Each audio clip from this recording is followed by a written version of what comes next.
क्या आप जानते हैं विश्व के संसाधन में आपका हिस्सा कितना है? प्रति व्यक्ति पानी कितना है? प्रति व्यक्ति मिल्क कितना उपलब्ध है? भारत की बात की जा रही है। प्रति व्यक्ति भूमि कितना है भारत में? प्रति व्यक्ति पेड़ कितने हैं भारत में? क्या आप जानते हैं? सब जानेंगे। नास्तिकों की संख्या कितनी है विश्व में, यानी धर्म को न मानने वाले की संख्या कितनी है विश्व में? क्या आप जानते हैं? सब जानेंगे इसमें। अब तक जब से पृथ्वी पर मनुष्य आए हैं, अब तक कितने मनुष्य ने जन्म ले चुका है धरती पर? क्या आप जानते हैं? यानी विश्व संख्या वृद्धि दर कितना है विश्व में वर्तमान 2025 में? क्या आप जानते हैं? सब जानेंगे आप इस वीडियो में। बने रहिए इस वीडियो के साथ। नमस्कार दोस्तों, स्वागत है आपका ज्ञानवर्धक YouTube channel study for awareness पर। साथियों, हम लोग इस वीडियो में भारत की आबादी का विश्लेषण 1947 से लेकर के 2025 तक 10 पॉइंट में देखेंगे। साथ ही भारत में प्रति व्यक्ति जो संसाधन की उपलब्धता है वो भी देखेंगे। विश्व जनसंख्या के बारे में कुछ रोचक तथ्य जानेंगे। विश्व में कितने सारे धर्म है, कितने हिंदू है, कितना मुस्लिम है, कितना प्रतिशत कौन सा धर्म है, वो भी देखेंगे। दोस्तों, ये वीडियो आपके बीपीएससी के जीएस पेपर 2 मेंस के लिए अत्यंत आवश्यक है। साथ ही पीटी में तो इससे प्रश्न बनते ही हैं। वन डे एग्जाम में जो भी आने वाला एग्जाम है उसमें इससे प्रश्न बनेंगे, क्योंकि अभी आपका आज ही आपका 11 जुलाई है और विश्व जनसंख्या के बारे में बहुत सारा फैक्ट बाहर निकल के आया है। तो आपको ये वीडियो अंत तक जरूर देखना चाहिए। चलिए शुरू करते हैं। दोस्तों, 11 जुलाई के विश्व जनसंख्या दिवस के रूप में मनाया जाता है। जैसे कि विद्यार्थी तो जानते होंगे, सामान्य लोग को भी जान लेना चाहिए। इसके बारे में परिवार और इस वीडियो में और क्या क्या जानेंगे, जो हम लोग इस हेडिंग देख लेते हैं। हर परिवार में औसतन 2 से कम बच्चे अब जन्म ले रहे हैं, जैसे कि नेशनल फैमिली हेल्थ सर्वे 5 की रिपोर्ट में बताया गया था। कुछ ऐसे स्टेट है जैसे बिहार है या कुछ और राज्य जहाँ 2 से अधिक बच्चे जन्म ले रहे हैं प्रति महिला, जन्म दे रही है प्रति महिला, लेकिन अधिकतर स्टेट में 2 से कम बच्चे जन्म ले रहे हैं। इस वीडियो में हम लोग देखेंगे ऐतिहासिक डेटा, नीतियां और बदलाव में जानिए बीते 75 सालों में भारत की आबादी कैसे बदली है। एकदम सीढ़ी बाई सीढ़ी हम लोग देखेंगे कि 75 सालों में भारत की आबादी में किस तरह की वृद्धि हुई है और उनके रहन सहन में किस तरह के बदलाव आए हैं। देश के संसाधनों में हर व्यक्ति की कितनी हिस्सेदारी है, वही जो हमने बताया भी कि कितने व्यक्ति पेड़ है, कितना मिल्क उपलब्ध है, कितना लैंड उपलब्ध है, भूमि उपलब्ध है प्रति व्यक्ति, वो सब देखेंगे। भारत की जनसंख्या यात्रा 1947 से लेकर के अब तक इन 10 बिंदु में हम लोग देखेंगे। जनसंख्या दिवस क्यों मनाया जाता है? तो यह दिन जनसंख्या से जुड़े मुद्दों जैसे कि जनसंख्या वृद्धि, परिवार नियोजन, लैंगिक समानता, मातृ स्वास्थ्य, गरीबी, शिक्षा आदि विषयों पर जन जागरूकता फैलाने के लिए मनाया जाता है। इसकी शुरुआत यानी जनसंख्या दिवस मनाने की शुरुआत कब हुई थी? तो 1989 में हुई थी। संयुक्त राष्ट्र विकास कार्यक्रम यानी यूनाइटेड नेशन डेवलपमेंट प्रोग्राम की द्वारा की गई थी, जब वैश्विक आबादी 5 अरब हो गया था। यानी 1987 में वैश्विक आबादी 5 अरब हो गया था, तो उसके उपलक्ष्य में 1989 से विश्व जनसंख्या दिवस मनाना शुरू हो चुका था। भारत में इसके महत्व क्या है? भारत में इस डेटा का विश्लेषण का महत्व क्या है? तो ये तो अत्यंत महत्वपूर्ण है दोस्तों, मेंस के लिए आप लोग ध्यान रखिएगा। भारत दुनिया का सबसे अधिक आबादी वाला देश बन चुका है, आप लोग जानते हैं। 2023-24 के अनुसार जनसंख्या संबंधी नीति निर्माण, स्थितीकरण, स्वास्थ्य, शिक्षा, बेरोजगारी और संसाधनों के बंटवारे जैसे मुद्दों का गंभीर प्रभाव झेल रहा है भारत। इसलिए 11 जुलाई के भारत में विशेष कार्यक्रम, प्रचार अभियान, संगोष्ठियाँ और रैलियाँ आयोजित की जाती है, जैसा कि आप लोग जानते हैं। 1947 के बाद में हम देखते हैं आज़ादी और पहली बार आबादी पर चर्चा हुई थी 1947 में, जब भारत आज़ाद हुआ था, क्योंकि उससे पहले तो आम नागरिक को इससे फुर्सत नहीं थी, पहले ही इतना बिजी था अपना आज़ादी दिलाने में या रोज़मर्रा के जीवन यापन में। आज़ादी के समय भारत की आबादी लगभग 33 करोड़ थी। उस समय भारतीयों का जीवन प्रत्याशा यानी आज़ादी के समय भारतीयों की जीवन प्रत्याशा कितना था? तो मात्र 32 वर्ष। दोस्तों देख सकते कितने कम जीवन लोग जी रहे थे। मात्र 32 साल में लोग उस समय आज़ादी के समय लोग मर रहे थे, यानी उस समय का औसत है, प्रत्याशा औसत है। विभाजन के बाद शरणार्थी, खाद्य, चिकित्सा व्यवस्था का बड़ा संकट हुआ था, क्योंकि जो माइग्रेशन हुआ था पाकिस्तान से इधर इंडिया में, वो बहुत संकटदायी था उस समय। टर्निंग पॉइंट क्या था उस समय का? तो तब पहली बार स्वास्थ्य और शिक्षा को एक विशेष लक्ष्य के रूप में देखा गया था। जनसंख्या नीति जैसे कोई ठोस योजना नहीं थी। 1951 में पहली जनगणना और संकट के बारे में पता चला। जब 1951 में जनगणना हुई थी आज़ादी के बाद, तो पहली बार जनगणना और संकट के बारे में भारत सरकार को पता चला, क्योंकि उससे पहले अंग्रेज द्वारा ये सब कराया जाता था। 1951 में पहली जनगणना लगभग 36 करोड़ हुई। 1951 में जब जनगणना हुई थी भारत की, तो उसमें भारत की जनसंख्या लगभग 36 करोड़ तक पहुँच गई थी। देश को अपने जनसंख्या पैटर्न की असली तस्वीर मिली 1951 में। टर्निंग पॉइंट क्या था? तो सरकार को पहली बार अंदाजा हुआ कि वृद्धि बहुत तेज से हो रही है। लेकिन जन्म दर और मृत्यु दर दोनों बहुत अधिक थी, इसलिए जनसंख्या की वृद्धि सीमित रही, यानी पता नहीं चला, क्योंकि जन्म जितना हो रहा था उतना ही मृत्यु भी हो रहा था, क्योंकि जीवन प्रत्याशा बहुत कम था, 32 वर्ष था, तो इससे ज़्यादा दबाव पड़ा नहीं जनसंख्या पे। तीसरा हम लोग देखेंगे, तीसरा पॉइंट में है आपका 1952 में पहला राष्ट्रीय परिवार नियोजन कार्यक्रम शुरू किया गया था। भारत ने विश्व का पहला सरकारी रूप से मान्यता प्राप्त परिवार नियोजन कार्यक्रम शुरू हुआ था। कब? तब का 1952 में। दोस्तों आप लोग याद रखिए, पीटी में ये पूछे जाते हैं। मातृ मृत्यु दर और शिशु मृत्यु दर घटना और जागरूकता बढ़ाना इसका मुख्य लक्ष्य था। टर्निंग पॉइंट क्या था? तो आपका पहला भले यह पहल भले धीरे चली हो, लेकिन नीति स्तर पर सरकार की जनसंख्या विषयक प्रतिबद्धता शुरू हुई। ये 1952 की पहला राष्ट्रीय परिवार नियोजन कार्यक्रम के तहत। आगे हम देखेंगे दोस्तों पॉइंट नंबर 4, 1961 से 71 के बीच आबादी विस्फोट। आपका 10 सालों में 10 करोड़ लोग बढ़ गए। 1961 से 71 के बीच में जनसंख्या विस्फोट उस समय ही कहा जाता है। 61 में जनसंख्या 43.9 करोड़ थी, जो 1971 तक 10 करोड़ बढ़कर 54.8 करोड़ हो गई थी, और ये विस्फोट जनसंख्या वृद्धि कहलाई। मृत्यु दर में गिरावट इसका मुख्य कारण था, क्योंकि स्वास्थ्य लाभ बढ़ा, लोग जागरूक हुए, लोग स्वास्थ्य के प्रति जागरूक हुए और सरकारी स्वास्थ्य में वृद्धि हुई, लोग की क्षमता बढ़ा, लोग के क्रय क्षमता विक्रय क्षमता बढ़ गया। इस वजह से लोग अपने स्वास्थ्य पर ध्यान देने लगे, इस वजह से मृत्यु दर कम हो गई। जाहिर सी बात है, जब स्वास्थ्य सुविधा बढ़ेंगे तो मृत्यु दर कम होंगे, जैसे कि वर्तमान स्थिति है। जन्म दर भी बहुत अधिक थी उस समय, जन्म दर भी बहुत अधिक था, क्योंकि लोग उस समय बेहतर स्थिति में आ रहे थे आज़ादी के बाद से। टर्निंग पॉइंट क्या था?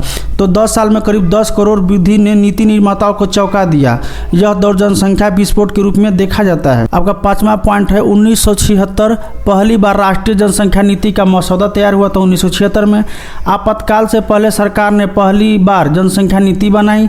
उद्देश्य 2 बच्चों का आदर्श परिवार बनाने का था, कम उम्र में शादी को रोकथाम था और नसबंदी जैसे उपाय करना था। जैसे कि आपको पता है, जब 1975 में आपका इमरजेंसी लगा हुआ था, तो उस समय सरकार कैसे नसबंदी को प्राथमिकता दी थी, और कई बार तो जबरन भी ये किया गया, जो कि ठीक नहीं था। कई बार इसकी आलोचना भी होती है, लेकिन ये सब जनसंख्या नियंत्रण का एक उद्देश्य किया गया था।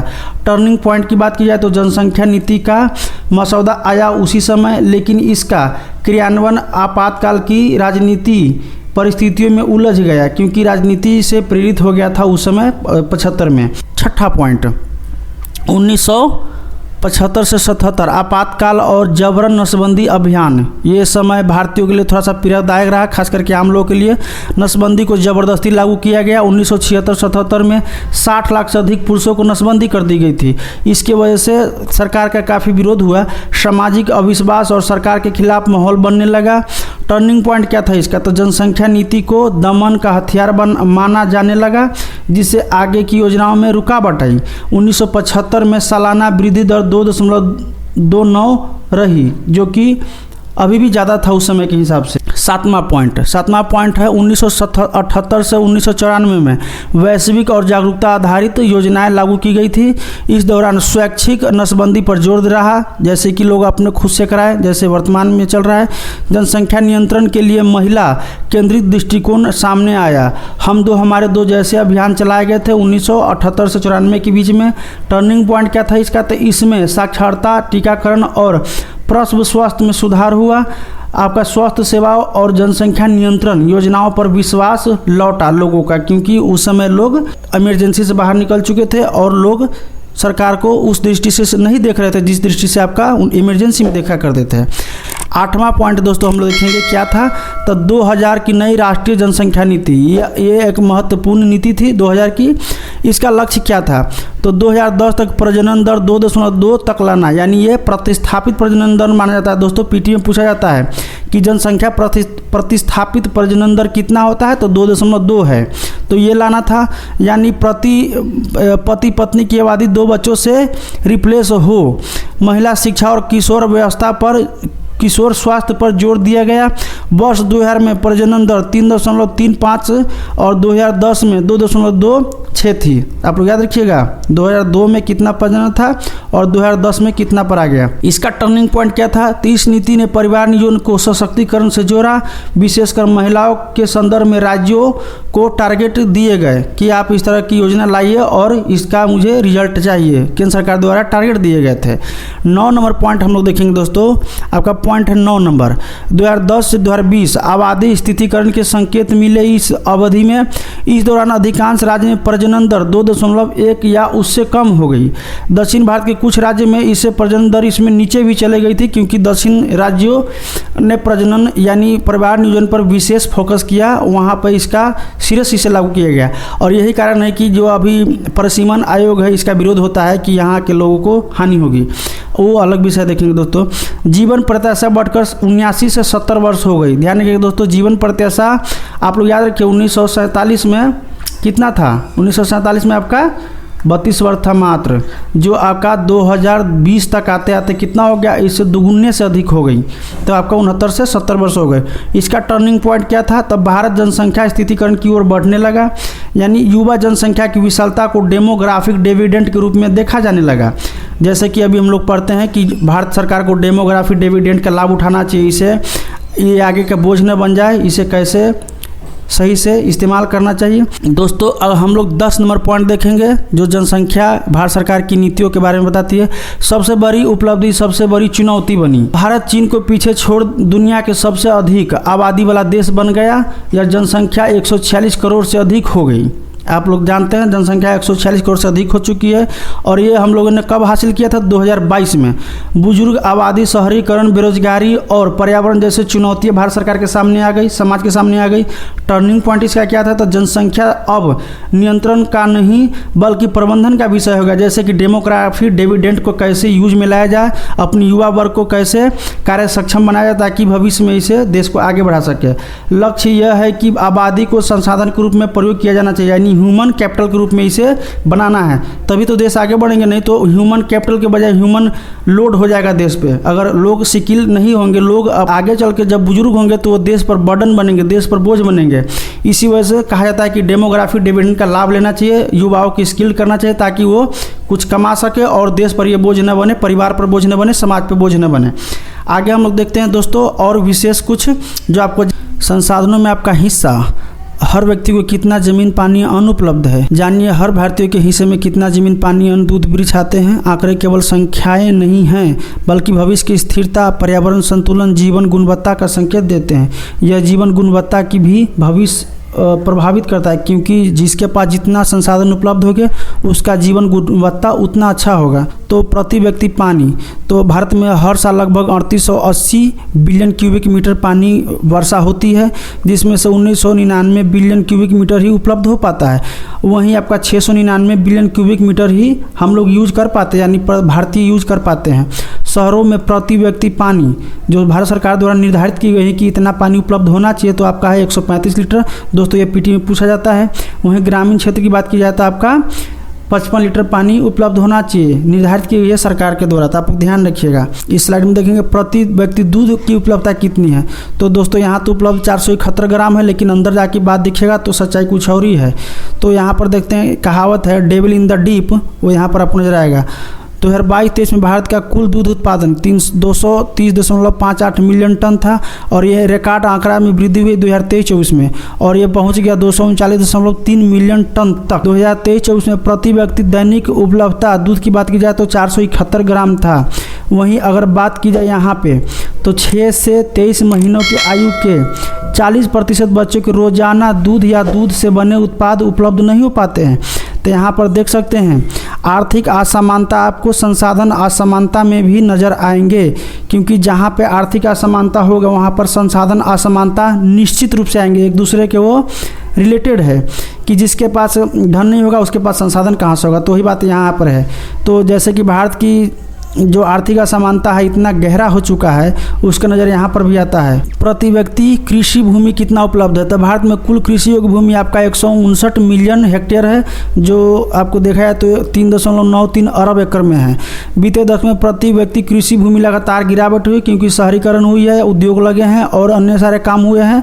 तो 1950 में करीब 0.5 हेक्टेयर था, यानी आधा हेक्टेयर प्रति व्यक्ति भूमि कृषि योग्य था। भारत की आबादी अब हो गई है 1.46 अरब।